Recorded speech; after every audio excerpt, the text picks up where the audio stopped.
उत्तर पुणे जिल्ह्यामध्ये गेल्या 24 तासापासून मुसळधार पाऊस सुरू आहे आणि या मुसळधार पावसामुळे अनेक ठिकाणी शेतामध्ये पाणी साचलेलं पाहायला मिळते। मी सध्या आलो आंबेगाव तालुक्यामध्ये। या ठिकाणी पाहतो की कशा प्रकारे सध्या या शेतामध्ये पाणी साचलेलं आहे। अशीच परिस्थिती खरं तर सर्वत्र पाहायला मिळते। एकंदरीत शेतामध्ये मोठ्या प्रमाणामध्ये पाणी साचल्यामुळे या शेतामध्ये असलेले जे पीक आहे ते पीक सडून जाण्याची शक्यता सध्या शेतकरी वर्गातून वर्तवली जाते। कारण की गेले 24 तास पाहतो की हा परतीचा पाऊस मोठ्या प्रमाणामध्ये सुरू आहे आणि हा पाऊस सुरू असल्यामुळे या भागातील असेल खेड असेल जुन्नर असेल आंबेगाव असेल आणि जुन्नर असेल या भागामध्ये मोठ्या प्रमाणामध्ये शेतामध्ये पाणी साचलेलं पाहायला मिळते आणि ह्या पाणी साचल्यामुळे अनेक पिकांना सध्या धोका निर्माण झालेला पाहायला मिळतो। आपल्यासोबत काही शेतकरी आहेत। मला सांगा की बाबा खरं तर गेल्या 24 तासापासून मुसळधार पाऊस पडतो आणि शेतामध्ये पाणी साचले, काय याचा फटका बसू शकतो शेतकऱ्यांना? पूर्ण फटका बसू शकतो, पूर्ण याच्यात काही येऊ शकत नाही। या आता जरी पाऊस उघडला तरी याच्यात पीक कुठलं यायला पाणी 1 महिना तरी काही येऊ शकत नाही, 1 महिना। पण एकेका शेतकऱ्याच्या शेतीमालाला बाजारभाव नाही आणि त्यात आता अतिवृष्टी येते। अजिबात कांद्याला तर वगैरे भावच नाही, कांद्याला भाव अजिबात नाही। जे माल त्याच्यावर आशा होतो तोही भाव, कांदे माल संपून चालला, ते कांद्यालाही भाव नाही, बिटालाही भाव नाही कुठला।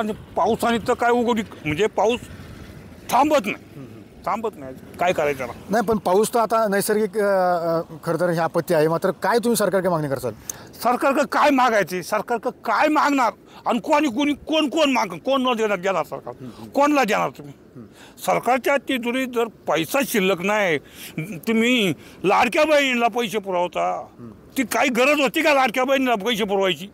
हा, त्या उपाशी होत्या का? इथं शेतकरी कष्ट करून मरतोय त्याला द्यायचं नाही आणि बाकीच्या लाडक्या बहिणीला पैसे द्यायचं, कसं काय बांधकडे तुमची काय डोक्यात बसतं? हा, त्यांना काय हातपाय नाही वगैरे काय नाही का त्यांना? पण एकंदरीत सरकारकडून पंचनामे केले जातात, काय पुढे पाठपुरावा होतो? काही होणार नाही, देणार काहीतरी ज्याच्या जो प्रयत्न करणार ना त्यालाच मिळणार, जो प्रयत्न करणार नाही त्याला काहीच भेटणार नाही। पण नुकसान भरपाई मिळाल्यानंतर याचा फायदा शेतकऱ्यांना होईल का? कायचा फायदा हो, नाही फायदा होणार, याच्यात काही फायदा होणार नाही, काय होणार नाही। उलट आता काय व्हायला पाहिजे, जे ते आपलं बरोबर आहे ना सगळं होणार आहे, काय होत नाही। ही नुकसान चालूच राहत, याला सरकारचाही दोष नाही, आमचाही दोष काय, कोणता दोष याला? हे सरकार काय तर करणार, सरकार काय सरकार पाऊस पाडतोय त्याला काय तुमचं काय? नक्की ज्या पद्धतीने पाहिलं की खरं तर पाऊस सुरू आहे, मोठ्या प्रमाणामध्ये शेतकऱ्याचं मोठं नुकसान होतंय। एकीकडे शेतीमालाला बाजारभाव नाही तर दुसरीकडे अतिवृष्टीमुळे शेतातील जे पीक आहे ते नाही नष्ट होते। त्यामुळे यामध्ये सर्वात जास्त महत्त्वाचं म्हणजे शेतकरी भरला जातोय आणि त्याचमुळे खरं तर सरकारने मदत द्यावी अशी मागणी सध्या शेतकरी करतोय। मात्र सरकार मदत कितपत करणार अशी भूमिका सध्या शेतकरी करताना आपल्याला पाहायला मिळत आहे। त्यामुळे अभिषेक भागासाठी मी सुनील टीव्ही मराठी, आंबेगाव, पुणे।